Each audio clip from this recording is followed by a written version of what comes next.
Here I am. Good morning. Welcome to Hobby Evolution, episode 1506. Welcome to the weekend.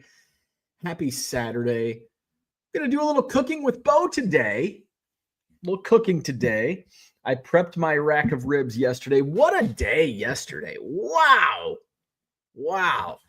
The DMV is a wacky, wild place. Now they changed locations on me. Last time I had to go to the DMV, probably pre-COVID. And the DMV, so when I moved to Madison, it was in this remember in the 1960s, like the buildings from the 60s have like no character. Like anything built in the 1960s, what were they thinking?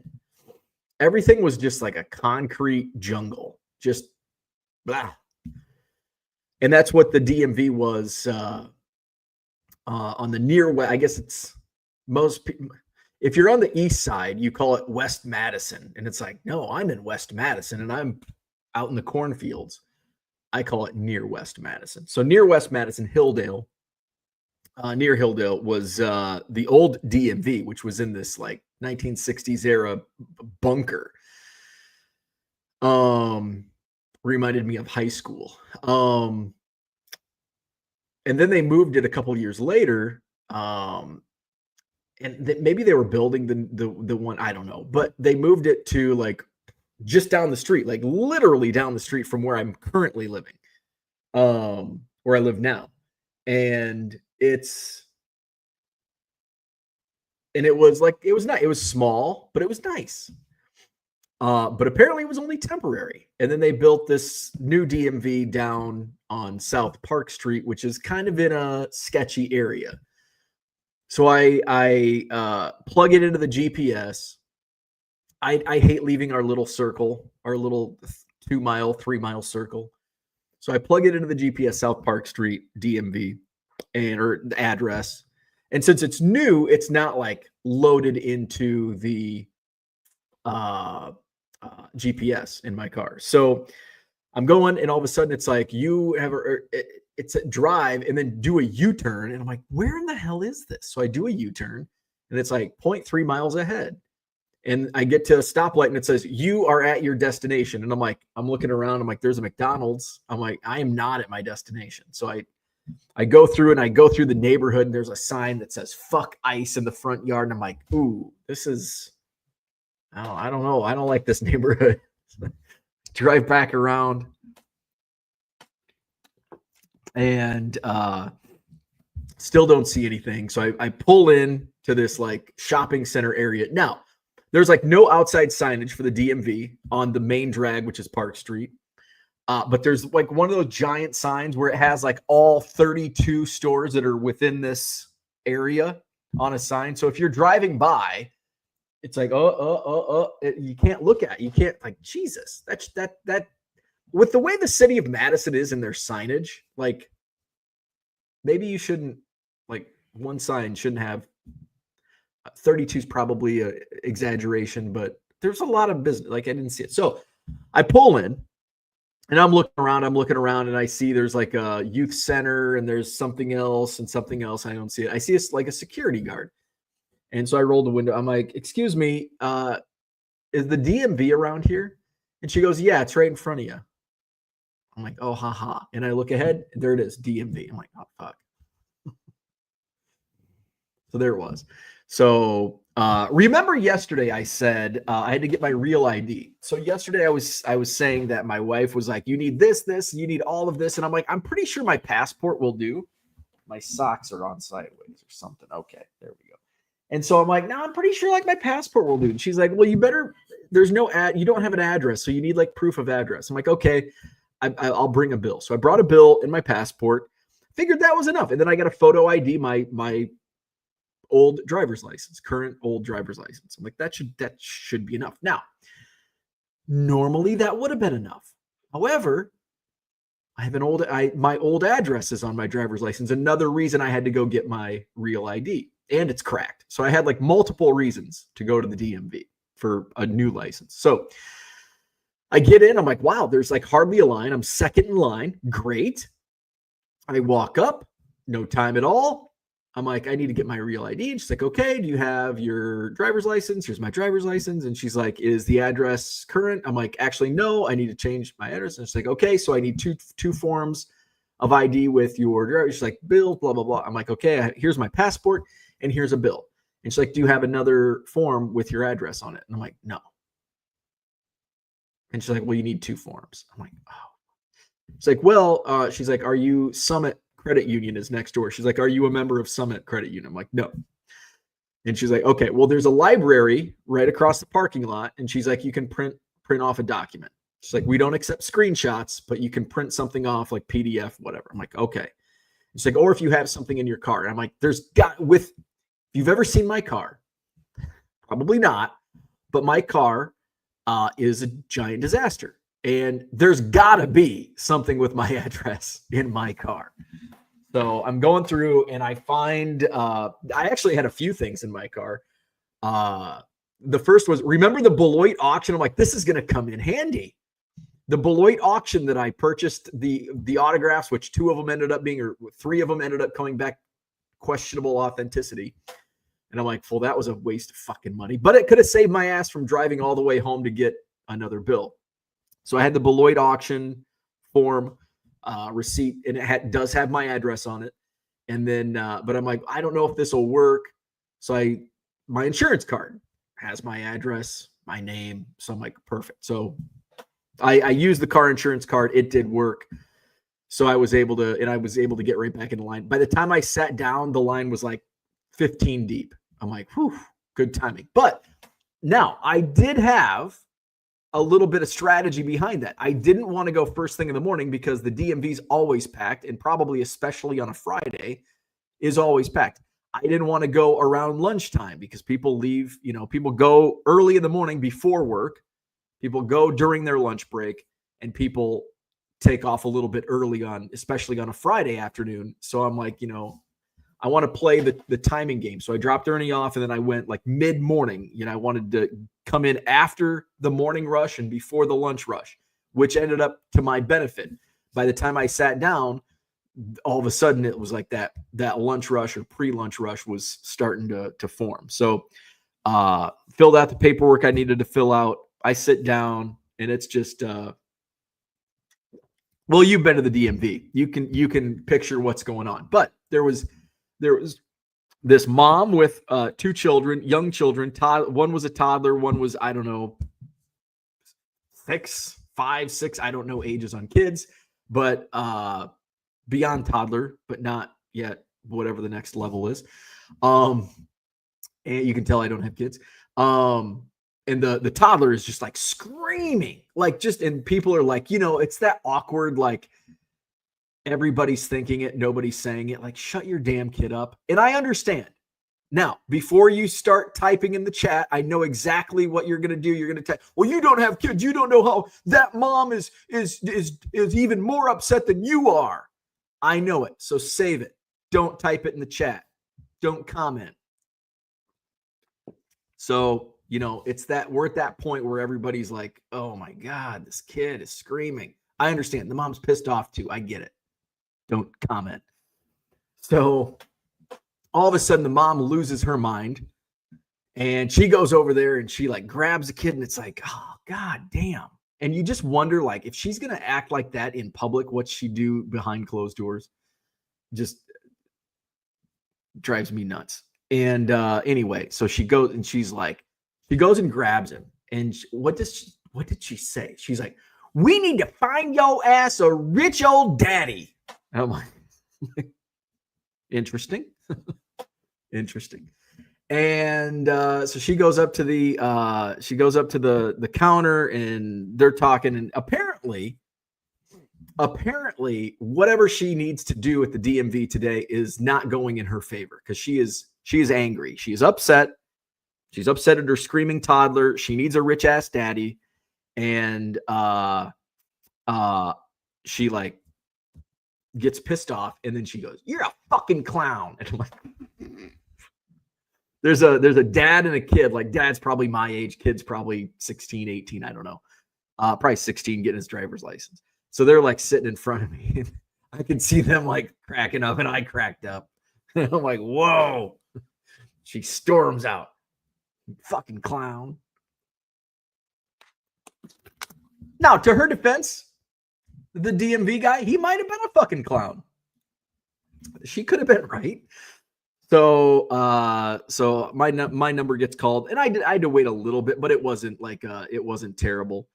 The only thing that sucked was my internet didn't work, and they don't have Wi-Fi in the DMV. So I just had to twiddle my thumbs like it was 1994, or I guess 2004. We didn't have smartphones.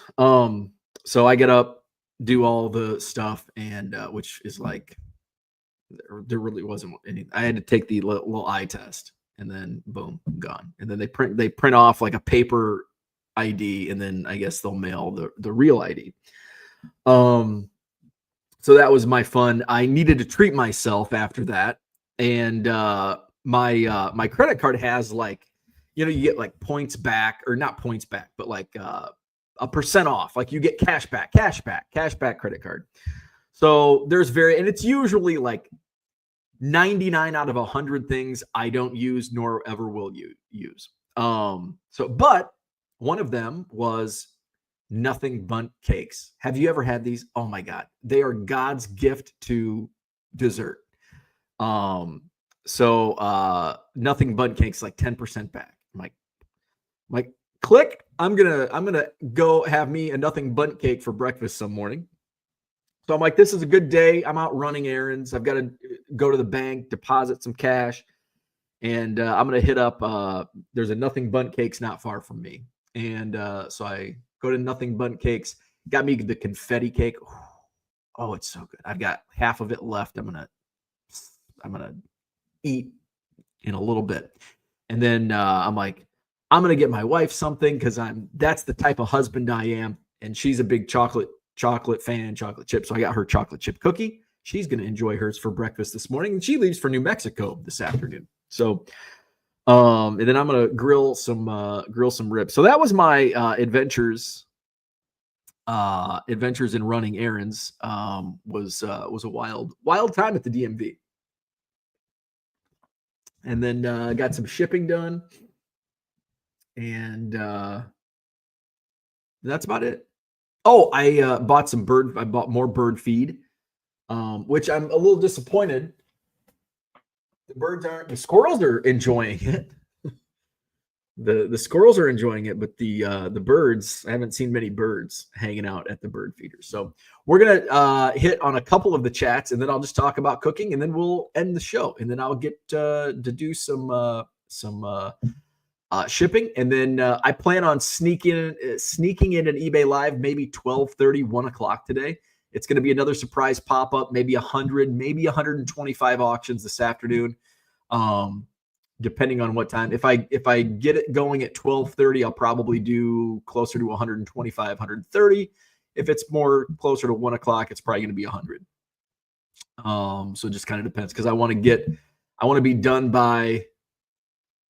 I need to back this up. I need 5 hours too. Oh, shoot. So I'm going to have to spring for 12:30 and go like 120 auctions, I think. I'll just have to go fast, because by 2 o'clock, I want to get my ribs fired up. Todd is here. Good morning. Card Safari's in the house. What's happening? Philly Joe is here. Good morning. Dan says, you're hilarious. John says they had to move our DMV because someone stole an 18-wheeler and drove into the DMV the day after he was denied a commercial driver's license. Oof. Bet he's not getting one now. So today, I'm gonna fire up the grill, and I mentioned this yesterday, I think. I'm gonna do a rack of ribs. I've done country style ribs a couple times this year. I actually really like the last way I did them, but I haven't done a rack of ribs. I used to do a rack of ribs every year. Like every summer, I'd take a day, and it was just like, I'm gonna slow cook ribs, and they never really turned out well. And I'm sure that's an operator's error. And I took a couple of years off because I was disappointed. It's like, I'm just wasting these ribs. I eat them, but it's like I can't get it right. So I'm going to try it again today. So Found I think Chat GPT. I think I used Chat GPT to find a good recipe. So because I wanted to, I use a gas grill. So, which is not an optimal way to make ribs. But I think I feel like you can still nail a lot of grilled meats using gas.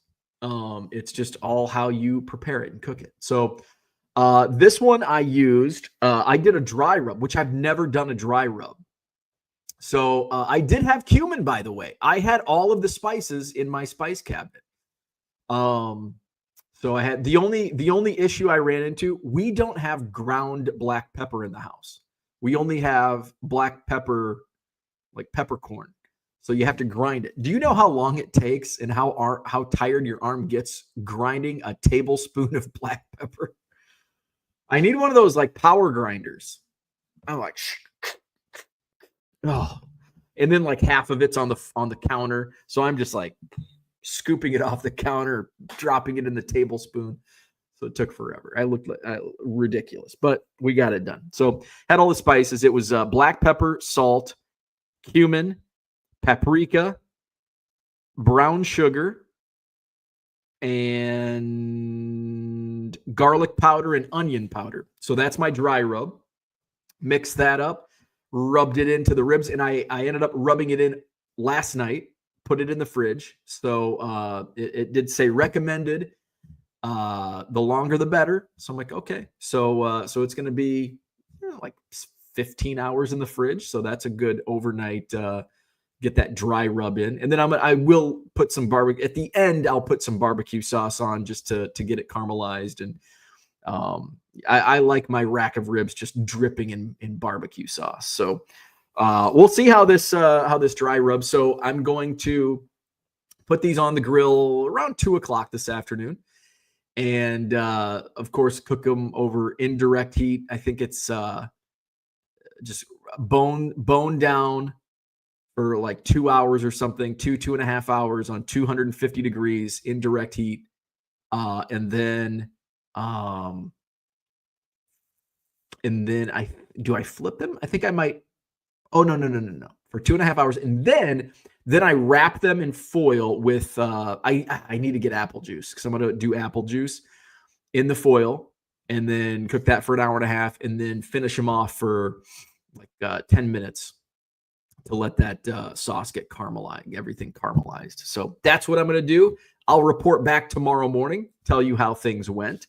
Also can report back on eBay Live. I snuck in an eBay Live yesterday. And did a 1:00, a quickie, 100. I think I did 105 auctions. Was really well. I sold a 25 card Nolan Ryan lot, like all junk wax, for $35. Now, what I've mentioned before, like some of the SI for kids, terrible on eBay Live. Oddball cards, terrible on eBay Live. The exception is like Michael Jordan Broder cards, Shaquille O'Neal Broder cards. I had a Shaquille O'Neal Broder promo with Pepsi that ended up selling for I think almost $10. So that was I probably paid $1 for it. But like oddball stuff, not good. Doesn't sell well. I had a Carly Lloyd, and I knew I had one buyer that would be interested in it. I should have had two buyers because I only had one buyer interested. So it sold for $1. I looked it up. I'm like, this, you got to steal. And so I looked up the last sale price on eBay was $20. And there's some listed for like $40 and $50. So I knew that was a good deal. So that's sometimes overall mostly wins every once in a while. But you know what? I probably had a tenth of a penny into that Carly Lloyd card. So would it have been nice to get $20? Fuck yeah, absolutely. But am I okay selling it for $1? Fuck yeah, absolutely.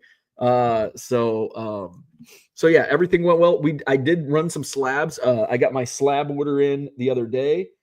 I think I had a PSA 7 Caitlin Clark Panini Instant that sold for, what did that end up selling for? Do I have that? Might have been one of my first.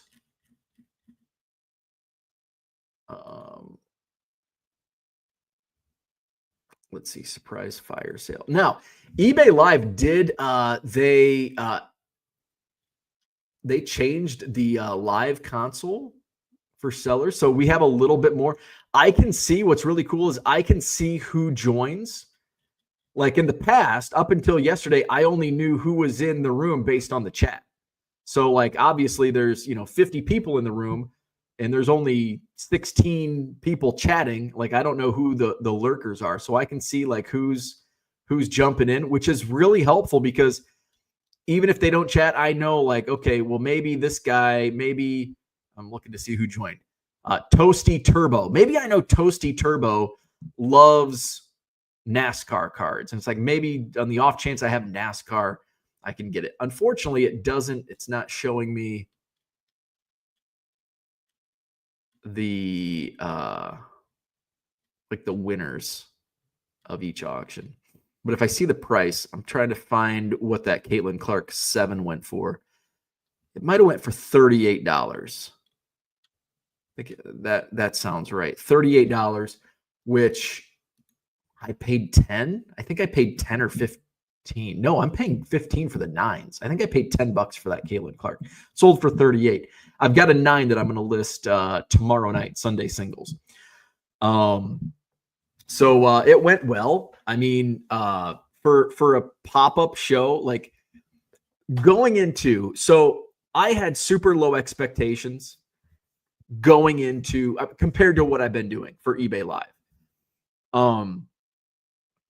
So some of the numbers, like I had like numbers like I hope I can do this amount, this amount.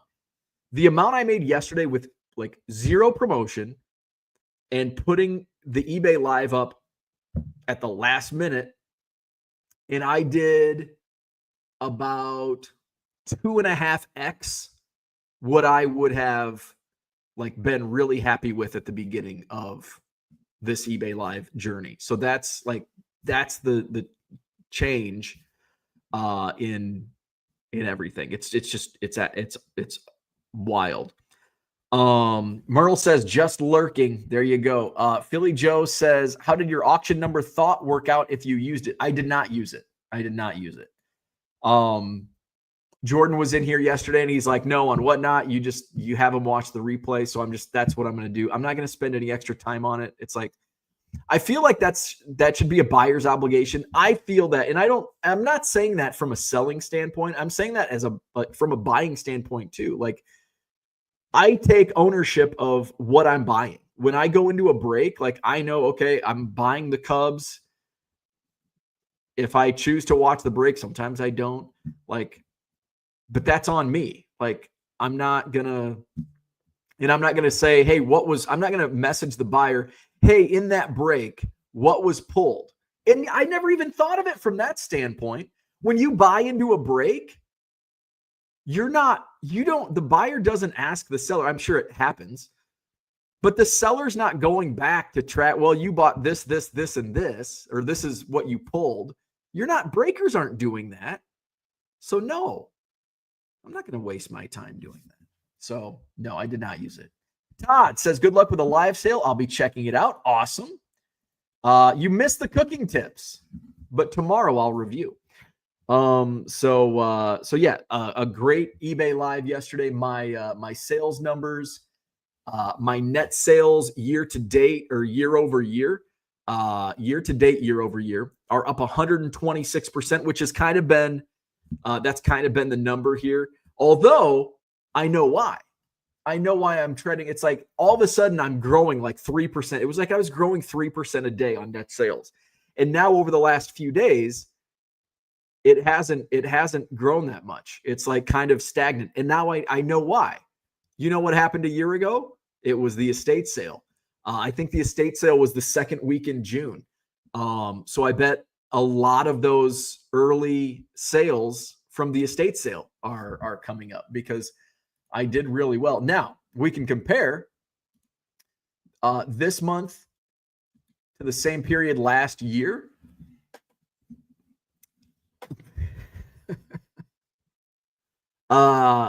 Even with the crazy amount of sales I did with the estate sale last year, my June Right now, my year-to-date June is up 324% over last June. I was really hoping to. I'm really close, or I'm going to end the month of June with a number that I never thought would be possible. I hit it on gross sales. But if I have a couple really big eBay lives, which I won't because today's the 28th, Sunday's the 29th, and then Monday, if I, I would have to basically do above expectations today. I would have to do a crazy day tomorrow night, and then I would have to go back in on Monday and do another pretty good day to hit a number. But in July is going to be tough because I'm going to be out a long weekend in Maine. But the Nationals not until the end of the month. So when does the Nationals start?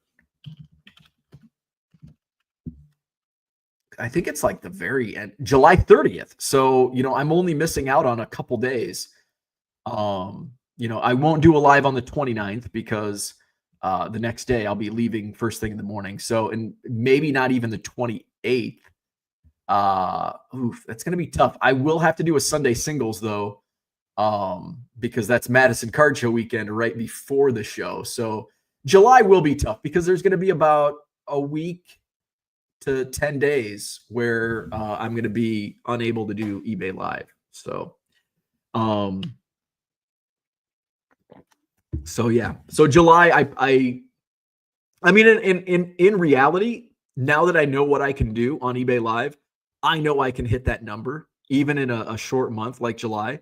It's all about knowing what sells and reading the room. And that's the benefit of doing the shell listings where it's like, well, Carly Lloyd's not going to sell, but Caitlin Clark will. And yet Michael Jordan sold for nothing yesterday. It's like I've got to be careful. Like, okay, well, if this Jordan's only going to sell for $2, I paid $1.25 for. Well, that's probably a loss. So Jordan wasn't selling, but sometimes Jordan will sell for 10, 15. I've had Jordan sell for $25, just cards that I buy for $1.25. So, but all in all, it ends up being a big win.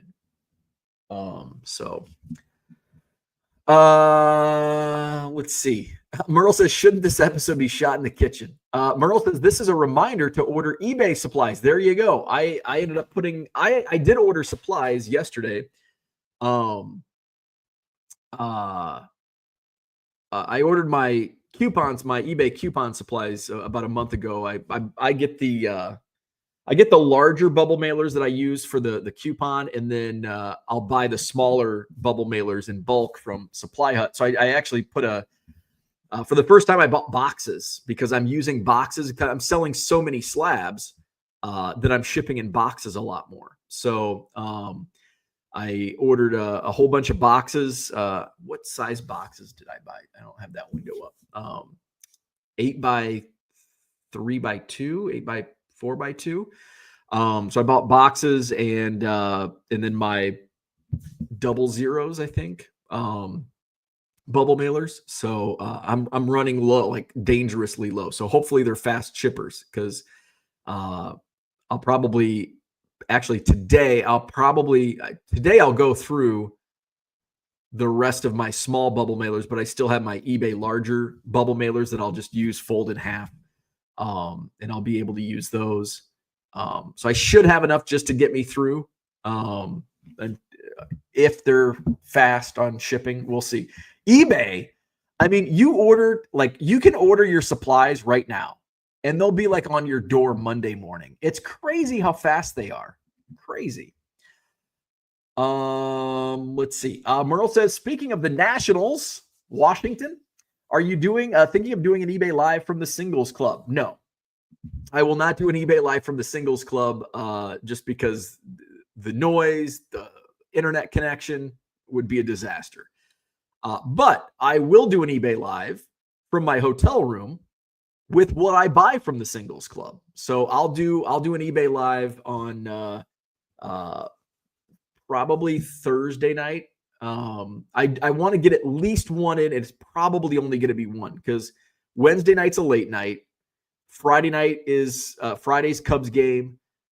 Saturday we'll probably do our get together. So now all of a sudden, all of these nights I'm starting to book up. So, but I'll probably do a Sunday when I get home. Sunday, I'll probably just go.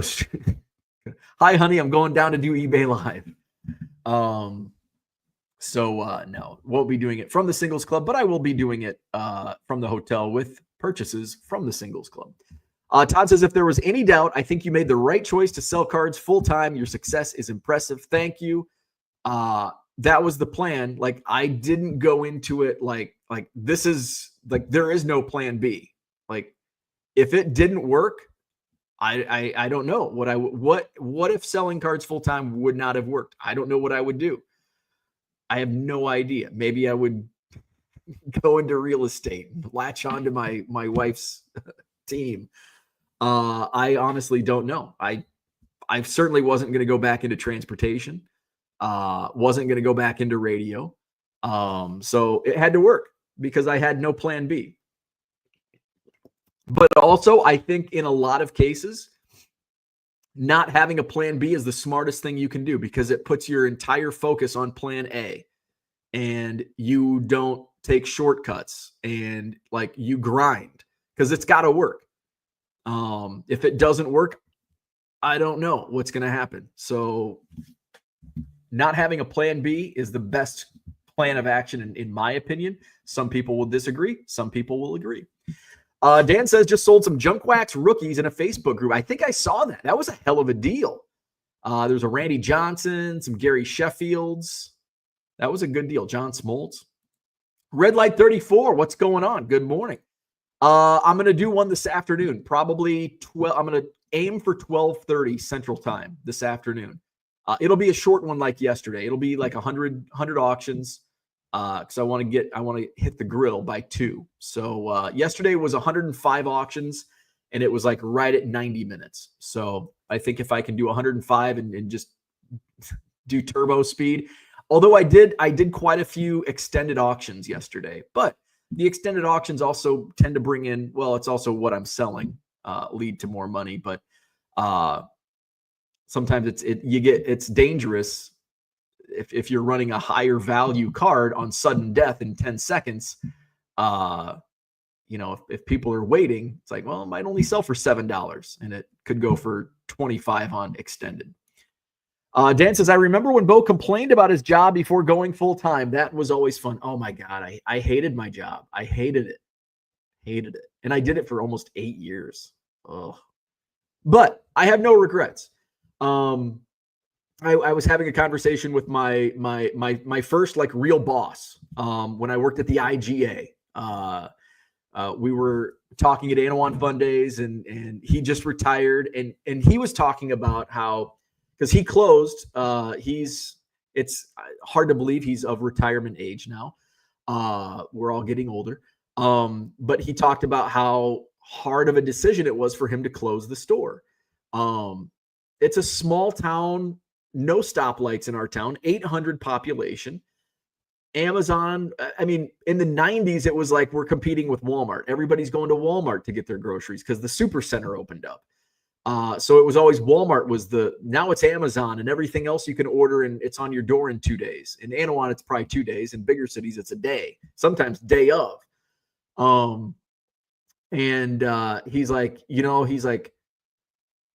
He's like, maybe I should have closed it sooner. He's like, I didn't know what life would be like without the grocery store. And it'd been in his family. It was family-owned grocery store since 1939. And he closed it in, I think, 2022. So he's enjoying the retired life and all that. And I said, you know what, though? Because I think back on my own journey, and the last job I worked in transportation, I did it for almost 8 years, 7.5 years. And I hated it. And I hated all of those 7.5 years. You get the honeymoon. The first 6 months was a honeymoon. And it's like, ooh, this is exciting. It's a new job, a new city, blah, blah, blah. And then all of a sudden it's like, this sucks.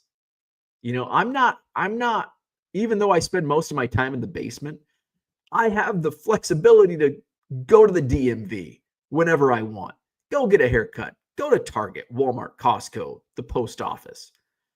I can go out and feed the birds and water my garden whenever I want. It's that flexibility where you don't have that in office. It's like I can't just, I'm on the 6th floor, 8th floor of this office building. Yeah, I've got a nice window that I can look out.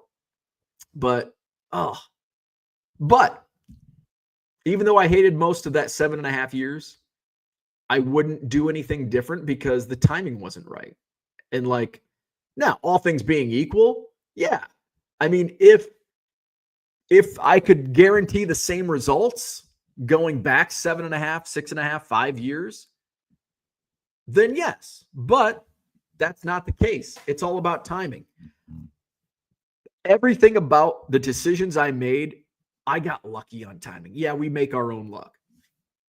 But the Madison Card Show, if I would have started that a year and a half sooner, a year and a few months sooner, it would have been shut down for a year because of COVID. But if it would have started, it wouldn't have built up what it did.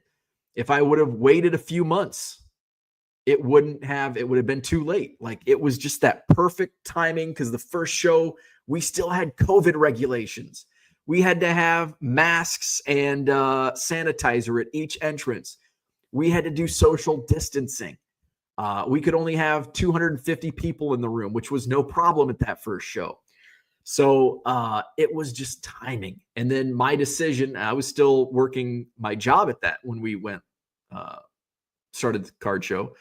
And then my decision to go into it full time. Now, if I would have started it, the only difference, I think, I could have started selling cards full time before I did and would have still had the same, because basically I was doing it full time, even though I had a full-time job. I was basically, for several months, I was working 2 full-time jobs. But the timing was right. I was able to build up more vacation time. I did the old quiet quitting where I was spending more time than I should have been listing cards on eBay than working my real job, because I knew what I was going to do.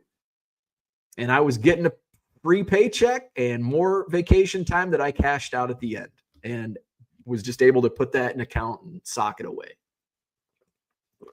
So timing is everything.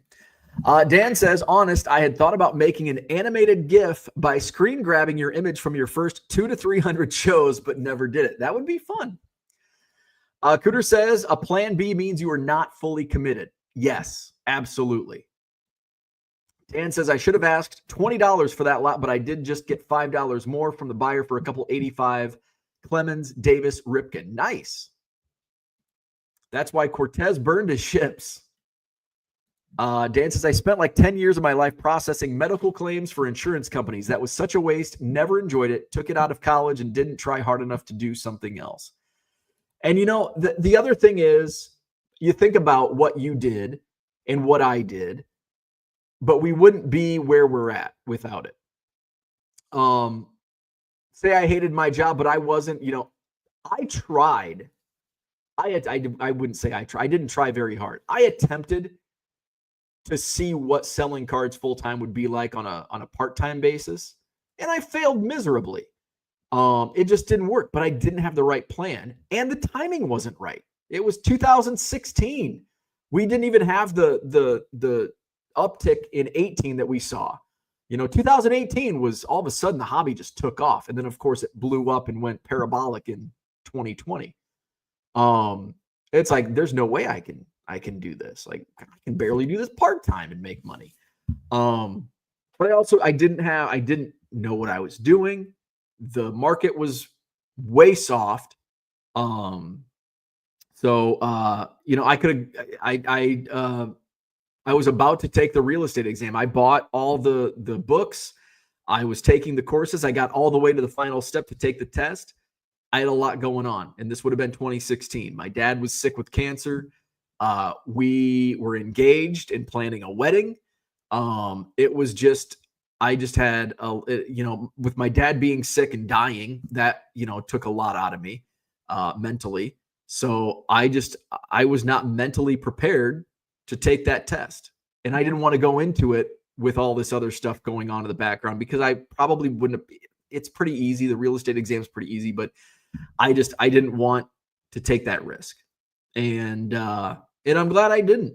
I'm glad I didn't. You know, I listened to my wife's conversations in real estate, and it's like I was looking, and I think I realized it because I had drinks with another realtor on her team, not on her team, but within her brokerage.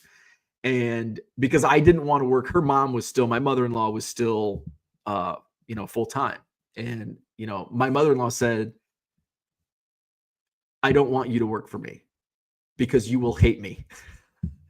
She like chased off every person that worked for her. And I'm like, I can see that. And I think for my own sanity, I don't want to work for you. So, I had options with other, teams, which would have been awkward, being on an opposing team. But we had drinks and, just talking through it. I'm like, I'm not doing this for the right reason. I wasn't doing it because I wanted to sell real estate. I was contemplating it because I wanted an escape from my current job, which is not a way to go about life. Just trying to escape. And I wouldn't have, I don't think I would have liked it. Maybe I would. Maybe I would have loved it and been successful. But I'm pretty sure I like selling baseball cards full time a lot better than selling houses. And especially listening to some of my wife's conversations. I'm like, oh my God, how do you have the patience for this? My wife's a saint. I mean, she has to deal with me at home, and then she's going to deal with these clients. Like, oh my God. And then the paperwork. Oh my God. What's up? That dude from Duryea's in the house. Good morning. Happy Saturday. Welcome to the weekend. The freedom of being your own boss is great. The pressure is great as well. And it takes a lot to navigate. It is. It does. And it is. There are times where, it's even selling baseball cards out of your home can be stressful. But it's a good stress because I don't have anybody to answer. Well, I have my wife to answer to. I don't have to answer to, a boss. So that's refreshing. Dan says, I'm sure you mentioned it, but I don't remember. May I ask which cancer? He had lung cancer. My dad died of lung cancer at 71, smoked all his life. Same situation. My dad was in his 70s. How old was he? 76 when my dad passed away. August of 2016. Lung cancer, started smoking when he was like 12. And he was smoking probably at times 3 packs a day. Like just, I smelled like smoke. I would go to school, smell like he smoked in the house. My mom smoked in the house. My mom still smokes even after watching my dad die of lung cancer. It's a crazy ass addiction, man.